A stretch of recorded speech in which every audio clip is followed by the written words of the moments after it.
WOCA. WOCA.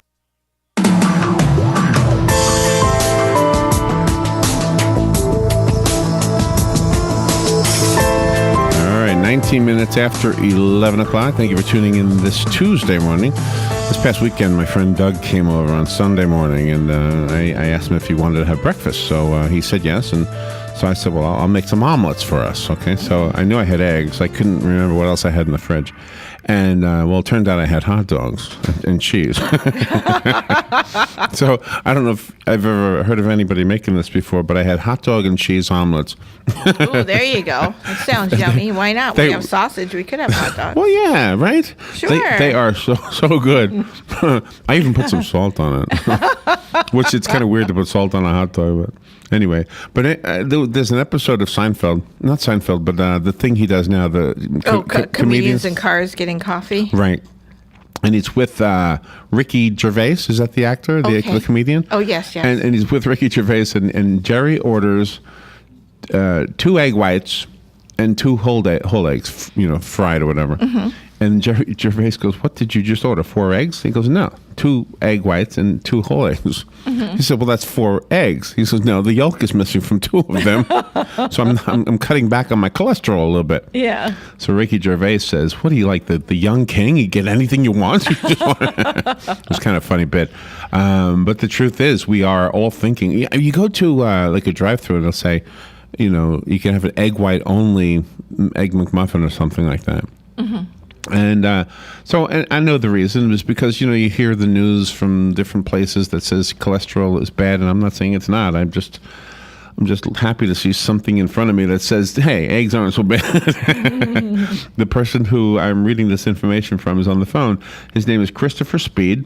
He's a registered dietitian and a nutritional scientist, and an associate editor of the European Journal of Cancer Prevention, and he serves as an adjunct lecturer at New York University Nutrition School. So there you go. So if I have somebody telling me it's okay to eat eggs with the yolks, I'm going to trust this guy.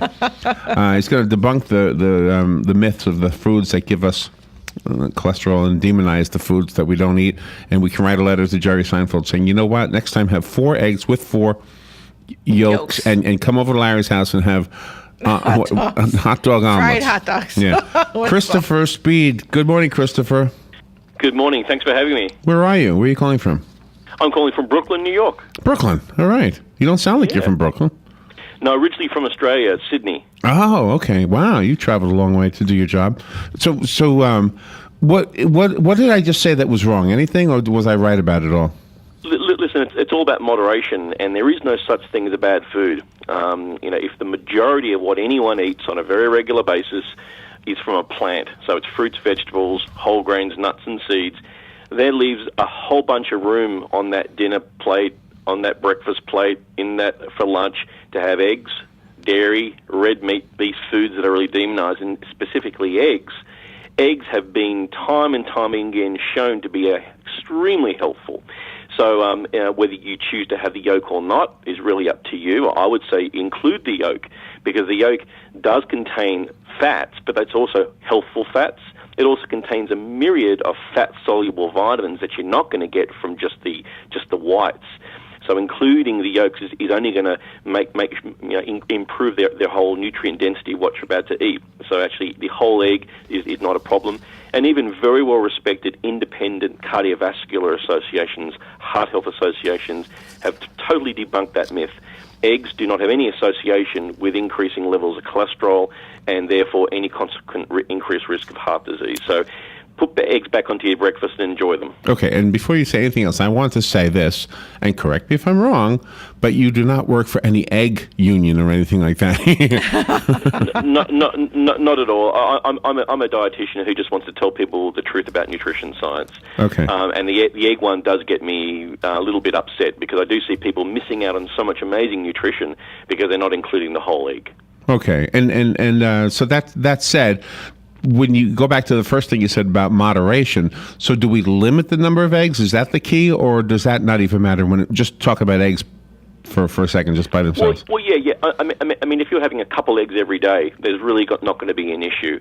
The problem is if all you are is eating eggs, then there's no room for the other stuff, right? Okay, So it's all about the balance. Again, when you're looking at your omelette, what you might have wanted to do is, you certainly would have had a very enjoyable one, and you don't have to do this all the time, but maybe you want to throw some vegetables, grated, carrot or some cabbage or some different types of vegetables into your egg, as well as the hot dog. That probably would have been fine. It's looking for opportunities to make sure that you're actually including fruits and vegetables in every meal as often as you can. Okay, that makes sense. I would have had to go out, and I didn't want to go out.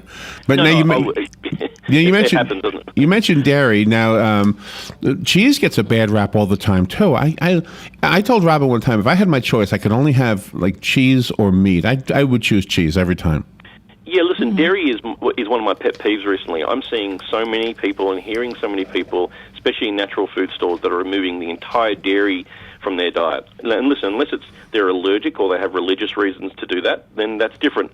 But the problem is they're doing two things. There's two behaviours here that I believe is not correct. One is they're removing dairy. Dairy, again, provides protein, a myriad of minerals, nutrients that are extremely important for heart health.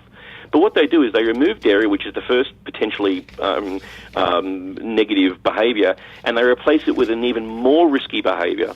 What's in dairy? Well, calcium, right? So people then go out and look for calcium supplements. When you take a calcium supplement alone, recent evidence suggests that could be actually increasing a risk of heart disease more than the dairy in the first place. Man. Oh, wow. Oh, gosh. And the reason why I like to talk about dairy is we need to learn about what dairy is. It's not just one nutrient like calcium. It also has another very, very important nutrient called MENA-Q K2 or vitamin K2. Now, thankfully, people who just will not and will refuse dairy products that can seek out calcium are doing it in a supplemental form. And I've been really kind of impressed by when I go to natural food stores and independent stores, I'm actually seeing more best-in-class supplements, calcium supplements, also include that MENA-Q7 K2 or the vitamin K2. And why it's important and why calcium alone is hazardous to heart disease is that unless you have that MENA-Q natural form of vitamin K2 in a supplement or in your food, the calcium is going to be sent to your cardiovascular system where it's going to over-calcify your arteries. With vitamin K2, and again, that very biologically active form of MENA-Q7 K2, what actually happens is it directs the calcium and sends it to your bones, sends it to your muscles, sends it to where it should be used and where it's going to provide a healthful outcome. Oh, wow. Now, the other thing that on the list that was provided to me in order to speak to you was red meat. I'll tell you up front, I enjoy a good hamburger, but I'm most likely to be the guy who gets the tuna or the turkey. Mm-hmm. That's great. And listen, when we talk about the healthy red meats, unfortunately, I don't mean to make you feel bad, we're not including hot dogs. We're not including processed meats. Okay, a little bit's fine. And at your friend's birthday party, at that Thanksgiving meal, at that summer cookout, fine. You can have a hot dog. It's not a problem. Remember, it's not what you do all the time. It's what you do the majority of the time. But if you're looking at just a nice steak, nice red meat, but when you're also looking at your dinner plate, that doesn't take up 2/3 of the plate with only a little bit of it, from a plant, fruits, vegetables, whole grains, and so on. That's not going to be That's not going to be good. So it's all about moderation. A little bit of red meat provides healthful protein, a whole bunch of important B vitamins, nutrients, minerals, and vitamins. And we have enzymes in our bodies. We have a digestive process to process red meat. So unless you are, for religious purposes or ethical purposes, opposed to consuming red meat, which is fine, red meat really should be a part of your diet. But again, as you said, what else are you eating to balance that out? It's not just about red meat every day. Do you have fish 2 or 3 times a week? There's been changing guidelines now to suggest that pregnant mums and people who aren't pregnant, let alone the rest of the community, should be eating more fish on a regular basis. Turkey, poultry. You also talk about cholesterol screenings and how there's a margin of error there. Yeah, cholesterol is really only one measure of someone's heart disease. If you're doing all the other things right, then your overall risk is going to be reduced. But there is actually another blood test which is actually winning favour over many progressive physicians, and that's actually looking at how much omega-3 and omega-6 is in your blood. This appears to be an even greater predictor of your dietary quality and also potentially a greater predictor of chronic disease over the years. cholesterol analyses should always be done and it should always be respected. But there are definitely other blood-based tests that your physician may want to opt for that can give you a better, more fuller picture as to your overall chronic disease risk. You know, Robin eats more healthy than I do, and when we donate blood, we usually go together, and the cholesterol results are always sent to us. Mm-hmm. Her cholesterol is always higher than mine, and like I say, I'm a less healthy eater than she is. So that's kind of something. I guess that's a personal thing, huh? Each person is different.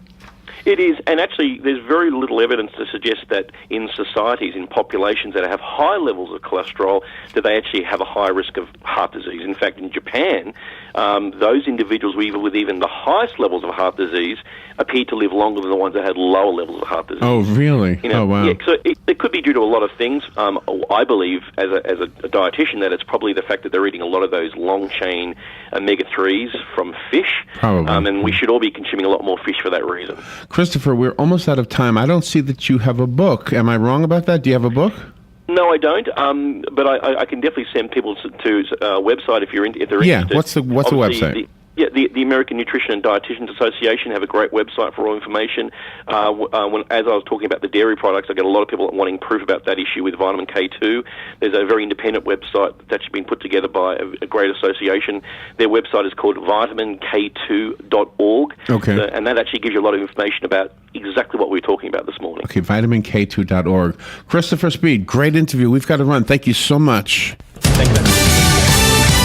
Fox News Radio, I'm Karen McHugh. Darren Van, 43, of Gary, Indiana, is being charged with the murder of a 19-year-old woman and is being investigated in 6 other killings. The city's mayor says there may be more than that. We certainly have information that there may be other victims. At this time, we have not been made aware of any other victims. Karen Freeman Wilson, the suspect's also a convicted sex offender. Don't look for the new Ebola